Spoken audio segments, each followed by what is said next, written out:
Di beberapa website-website yang merating buku-buku terbaik tahun 2024, kebanyakan menempatkan buku Anxious Generation dari Jonathan Haidt sebagai buku terbaiknya.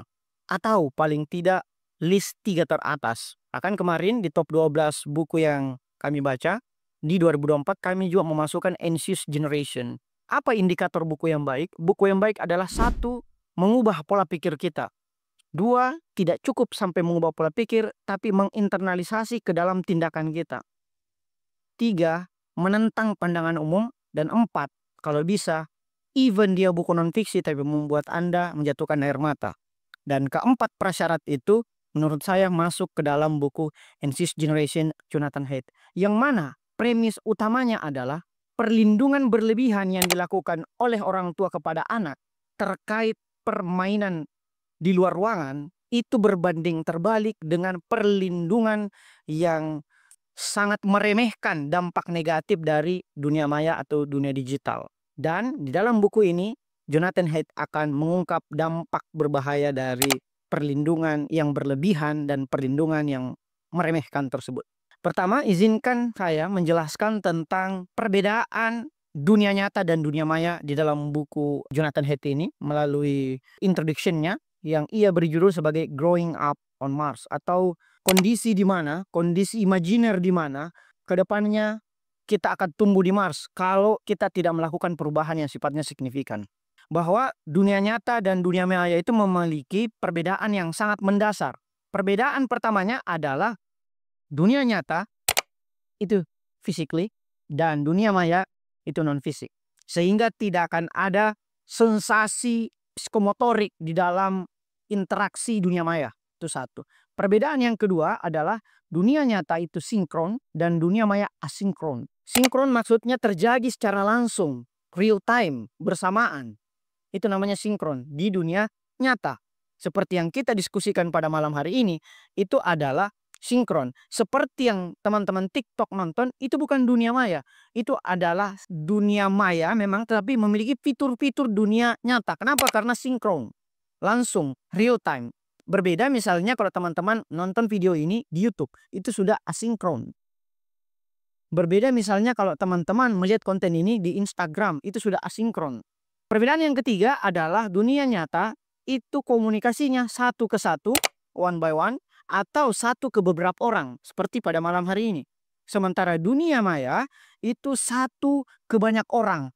Makanya terjadi apa yang oleh Daniel Kahneman dalam bukunya sebut sebagai noise atau kebisingan ketika kita berada dalam grup, ketika kita berada dalam obrolan Zoom, ketika kita berada dalam sosmed, akan terjadi kebisingan karena komunikasinya satu ke banyak. That's why misalnya saya selalu men-silent seluruh perangkat digital saya. Dan perbedaan yang keempat adalah kaidah sosial di dalam dunia nyata itu standarnya tinggi ketika kita mau masuk dan keluar. Misalnya kita diskusi seperti saat ini, ya kalau teman-teman mau ke toilet agak sungkan. Atau teman-teman kira-kira mau mengangkat telepon agak sungkan. Karena standarnya tinggi. Ada empati di dalamnya. Sementara di dunia maya yang nonton misalnya sekarang di platform Telegram atau TikTok, itu dunia maya yang fiturnya misalnya dalam komunitas itu standarnya rendah. Kenapa? Karena komitmen masuk dan keluar itu lemah. Misalnya ada yang nonton Telegram sambil baring-baring, sambil main catur maybe. Atau ada yang nonton TikTok sambil misalnya nonton Netflix di sebelahnya. Itu yang disebut sebagai standar yang lemah.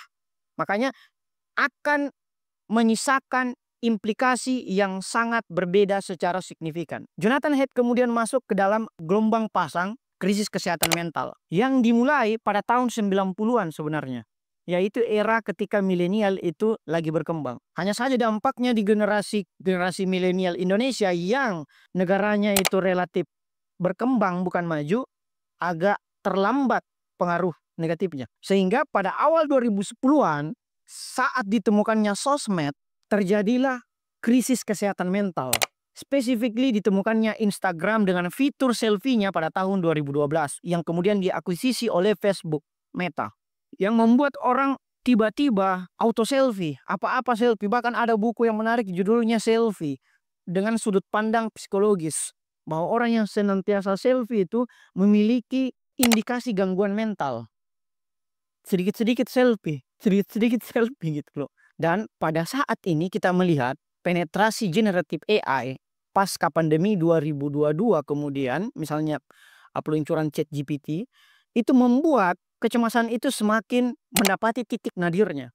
Nah, latar belakang krisis ini itu ditandai oleh premis utama buku ini, yaitu permainan bebas yang semakin berkurang karena orang tua sangat berlebihan pengawasannya. Kita sekarang jarang mendapati ada anak-anak itu bermain bebas. Kalau bukan karena takut penculik anak-anak atau takut bahkan sampai dibuatkan konten ya, ada pemotong kepala dan sebagainya gitu. Menurut saya itu normalisasi yang sangat-sangat tidak wajar dan tidak lucu gitu. Kenapa? Karena permainan bebas ini harus dinormalisasi kembali. Dan di saat yang bersamaan justru interaksi virtual kita anggap remeh. Sedikit ngerengek anak-anak, kasihkan HP. Sedikit kasihkan HP. Bahkan belum diakikah sudah ada HP-nya. Belum diakikah itu anak. Nah inilah periode kritisnya, yaitu pada tahun 2010 dan 2015. Bahkan dalam buku ini disebutkan seandainya ada orang yang koma dari tahun 90-an akhir dan bangun di 2015, dia akan mendapati dunia yang sangat berbeda akibat penetrasi sosial media ini gitu. Ketika iPhone pertama kali diluncurkan 2007, itu tidak membawa perubahan yang radikal. Ketika penemuan internet, penemuan AI itu tidak membawa dampak yang sangat signifikan terhadap kesehatan mental. Tapi ketika penemuan fitur selfie, media sosial dalam hal ini, Instagram dan kemudian berkanibalisasi dengan platform teknologi besar lainnya, misalnya Snapchat, kemudian ada TikTok dan sebagainya, itulah titik awal krisis. Nah inilah yang menyebabkan perubahan besar dalam kehidupan sang anak. Kenapa? Karena masa kecilnya kemudian diganggu oleh telepon. Apalagi kalau video pendek kayak TikTok, Reels, YouTube Shorts. Saya biasa mengamati keponakan-keponakan saya ketika dia scrolling media. Itu sangat mengganggu sebenarnya rentang perhatiannya. Sehingga buku terbaik 2024 yang saya baca menurut saya adalah Stolen Focus, Johan Hari menyebutkan bahwa rentan perhatian kita itu mengalami penurunan yang sangat signifikan. Dari 14 menit menjadi sisa 8 detik. Bahkan kita kalah fokus oleh ikan arwana gitu. Ikan arwana itu 11 detik fokusnya ketika kita mainkan dia di akuarium. Kita 8 detik scroll, 8 detik scroll.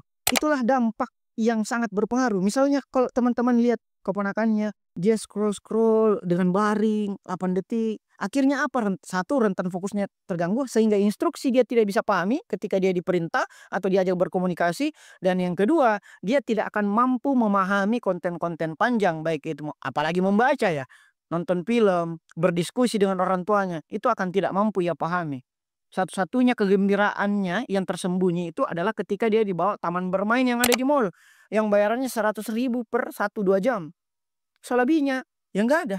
Saya melihat inilah penjara masa kanak-kanak. Selanjutnya, Jonathan Haidt juga menjelaskan tentang aksi kolektif yang dapat kita lakukan untuk membuat perubahan. Bahwa kita harus berkoordinasi. Sekolah, orang tua, pemerintah, platform teknologi. 4 sektor itu harus berkoordinasi. Ambil contoh orang tua deh. Kalau saya misalnya menyuruh keponakan atau anak saya untuk tidak membawa HP ke sekolah, tapi orang tua lain membiarkan anaknya membawa HP, ya anak saya pasti akan merasa ketinggalan, akan merasa insecure. Maka harus ada komitmen dari orang tua kita. Bahkan kalau di dalam konteks undang-undang di Amerika, regulasi di Amerika, ada aturannya. Di bawah 13 tahun tidak ada pembuatan akun sosmed. Di bawah 13 tahun. 17 tahun baru bisa aktif menggunakan telepon.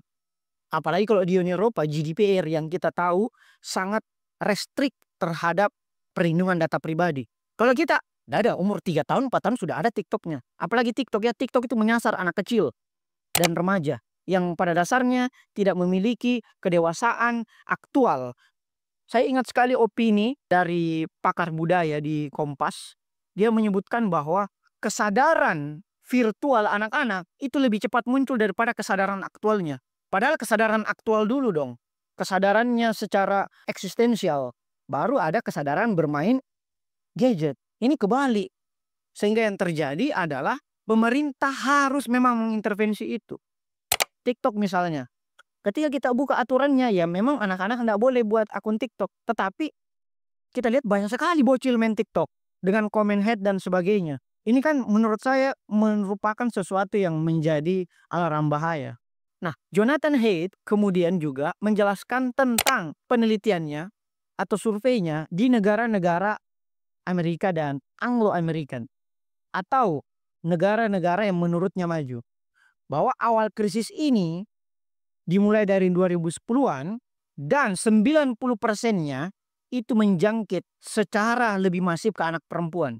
Nanti kita akan menjelaskan perbedaannya. Kenapa anak perempuan itu lebih rentan dan anak laki-laki itu walaupun tidak mengalami bahaya yang semenakutkan anak perempuan tapi juga harus waspada. Dan Jonathan Haidt ini meneliti dari 100 negara-negara yang ia survei. Nah, hasilnya bahwa yang pertama, kebutuhan anak dalam masa kecil itu harus diberikan pembelajaran terkait budaya. Bahwa anak-anak sekarang sudah tidak ada lagi tuh pertukaran budaya yang mana anak-anak dikirim ke tantenya, ke neneknya atau ke tetangganya untuk mengabdi. Itu yang harus kita kembangkan kembali. Karena ini akan berdampak pada penurunan fungsi otaknya, fungsi kognitifnya. Sementara kita tahu bahwa generasi emas pertumbuhan seorang manusia itu adalah ketika dia berada di usia sampai 5 tahun. Nah, inilah yang kemudian Jonathan Haidt sebut sebagai konfigurasi diri atau bagaimana mengatur diri atau self regulation. Nah, Jonathan Haidt juga menjelaskan tentang pentingnya bermain dengan mengambil resiko. Ini kan sudah tidak ada. Anak-anak karena takut akhirnya kita berikan dia permainan-permainan yang relatif safety. Makanya Jonathan Haidt menjelaskan tentang ada ideologi baru yang disebut sebagai safetyism atau isme yang sangat takut sekali anaknya bermain sehingga ia melarangnya sama sekali. Pada gilirannya ini akan menyebabkan anti-fragile yang tidak tumbuh pada diri sang anak. Anak menjadi gampang rapuh, anak jadi gampang cemas, anak jadi gampang overthinking. Kenapa? Karena ia dikurung dalam penjara yang tidak kasat mata. Dan ini harus diadaptasi kembali. Harus diadaptasi agar anak-anak bisa bermain secara bebas. Biarkanlah anak-anak misalnya jatuh naik sepeda, jatuh di perosotan dan sebagainya. Karena perlindungan yang berlebihan itu akan dapat mengganggu perkembangan si anak. Nah, lanjut ke bagian kedua dari buku ini yaitu pubertas dan transisi ke usia dewasa seorang manusia. Bahwa seperti yang disebutkan tadi, awal kehidupan itu sangat cepat berlalunya dan membentuk otak kita sangat signifikan. Kemudian pada masa remaja yang dalam buku ini ditandai pada usia 12 sampai 17 tahun dan kemudian ketika dia dewasa yaitu 18 tahun ke atas sudah bisa diberikan handphone. Jadi untuk SD sarannya dalam buku ini itu hanya diberikan ponsel analog. Hanya untuk apa? Untuk gampang dijemput. Hanya untuk gampang dihubungi. Jangan pernah berikan HP yang digital. Dan jangan izinkan bermain sosial media. Kenapa? Karena dampaknya sangat berbahaya. Gitu. Apa dampaknya? Ada 4 bahaya mendasar dari penggunaan ponsel. Utamanya yang dilakukan oleh anak-anak dan remaja. Pertama, dia akan waktunya berlebihan di sosial media. Durasi layar, seperti yang disebutkan tadi. 6 sampai 12 jam malah. Bahkan ada orang yang tidurnya itu harus mendengarkan YouTube di HP maybe. Pengantar tidurnya. Itu mungkin dongengnya, mungkin karena masa kecil tidak didongengin ya. Dia bilang, oke YouTube, dongeng saya ketika saya sudah besar. Dan kembali tertidur dengan menggunakan HP. Bahkan ada pernah senior tidur depan HP, HP-nya jatuh ke mukanya. Itu waktu berlebihan. Yang kedua, ada namanya biaya peluang atau opportunity cost. Ini sebuah bias kognitif. Dalam buku saya Psikologi Hukum, saya meletakkan biaya peluang ini. Yaitu adalah biaya-biaya yang kita tidak hitung kerugiannya. Contoh, ya kenapa kan saya main sosial media gratis? Ya betul, gratis. Tetapi ada biaya peluang, ada opportunity cost yang Anda tidak hitung kerugiannya. Contoh apa? Rentan perhatian Anda terganggu, fokus Anda terpecah, data pribadi Anda di hijack gitu. Dan biaya peluang lainnya adalah hal-hal yang tidak Anda lakukan karena Anda bermain sosial media.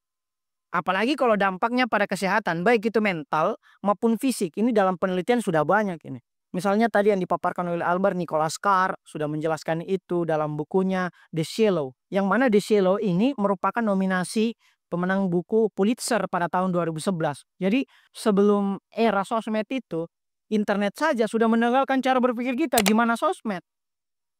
Dan ini juga akan berimplikasi pada ketergantungan kita. Misalnya kalau teman-teman bangun, apa yang paling pertama Anda rogoh? Dikocek, di samping pasti handphone. Ketika Anda misalnya bosan, apa yang paling Anda cari? Sosmed. Bahkan sekarang kita ketakutan lupa bawa HP dibandingkan lupa bawa dompet. Karena dalam HP sudah ada dompet juga gitu. Jadi memang ada upaya penggiringan secara by design, it's not by nature, by design, untuk membuat kita tergantung pada perangkat digital kita.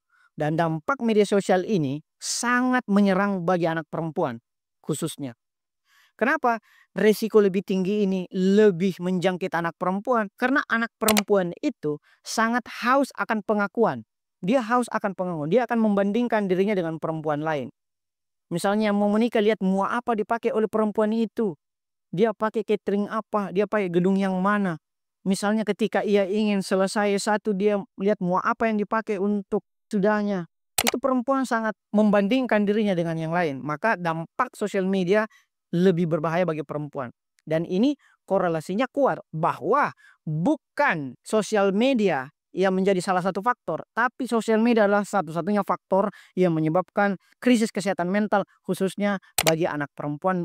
Bahkan ini 3 kali lipat lebih berat daripada anak laki-laki. Nah, bagaimana dengan anak laki-laki? Anak laki-laki penyakit digitalnya bukan sosial media, tetapi apa yang oleh Jonathan Haidt sebut sebagai bermain game mobile yang berlebihan. Dampaknya adalah dari penelitian 100 negara Jonathan Haidt ini, dari tahun 1970-an ada penurunan lambat dalam prestasi sekolah. Itu juga misalnya menyerang generasi kami milenial. Walaupun dulu masih game analog, game konsol, gitu yang pakai stick dan sebagainya. Tetapi game stick, bagaimanapun game stick itu tidak hadir di seluruh rumah dan kita harus sewa. Jadi ada upaya yang berlebih, upaya ekstra untuk kita bisa bermain game. Harus patungan dan sebagainya atau kalah bayar dan sebagainya. Beda sekarang, di setiap HP ada, gitu ya. Di setiap waktu ada, dan di setiap tempat bisa dilakukan. Ada yang bermain game bahkan ketika dia, sorry to say, buang air besar. Ada yang main game bahkan ketika sembahyang. Sholat kan ada kan? Ada videonya itu. Kakinya dia pakai gitu. Dan ini mengakibatkan pada penurunan prestasi anak laki-laki. Nah, selanjutnya Jonathan Haidt menjelaskan juga bahkan pada bagian 3 buku ini pengaruh era digital terhadap spiritualitas kita. Ia kemudian mengambil buku yang sangat menarik yang berjudul How God Works. Bagaimana Tuhan bekerja. Gitu. Bagaimana Tuhan bekerja, ia melihat bagaimana dampak negatif dari era digital ini. Dan ia kemudian mencocokkan dengan dunia digital. Yang mana pada dunia digital, ketika spiritualitas kita sering menengadah ke langit, di dunia digital kita harus menengadah ke bawah. Bukan menengadah, bahkan menunduk ke bawah. Ketika misalnya dunia digital itu menyertakan kebisingan karena komunikasinya satu ke banyak. Sementara di dunia spiritual itu kita harus mencari keheningan. Dalam sholat, dalam zikir, dalam mengaji, dalam ketika teman-teman beribadah agama lain gitu. Itu mencari keheningan. Sementara sosial media itu kebisingan. Ketika misalnya sosial media membuat orang selalu merasa sepi di keramaian. Sementara dunia spiritual mengharuskan kita untuk bahkan di ritual-ritual yang sendiri harus menyertakan makna sosial. Misalnya sholat dan sebagainya. Itulah dampak spiritual di era digital. Kesimpulannya apa? Kesimpulannya bahwa kita harus membawa kembali anak-anak kita pulang. Keponakan kita, adik kita, calon anak kita. Untuk menyelamatkan generasi atau bahkan kita sendiri. Kita mungkin bisa melihat pengaturan di HP kita dan melihat berapa durasi layarnya dan gunakan beberapa fitur di pengaturan HP tersebut untuk meminimalis digital kita, perilaku digital kita. Misalnya buku yang ditulis oleh Cal Newport yang berjudul sama, Digital Minimalism, menyarankan kita melakukan itu. Misalnya Instagram batasi setengah jam, kemudian logout sendiri aplikasinya. Begitupun juga bermain game, batasi mungkin 1 jam. Menonton YouTube mungkin batasi 1 jam. Dengan begitu kita akan terbiasa melakukan minimalisme digital. Kita harus kembali ke akar-akar dunia nyata kita. Seperti yang dijelaskan tadi di awal, ada perbedaan mendasar dari dunia nyata dan dunia maya. Karena ini akan membawa dampak bukan hanya generasi kita, tapi generasi yang mendatang. Dari generasi emas 2045 bisa berbahaya menjadi generasi cemas kalau kita tidak melakukan perubahan sama sekali.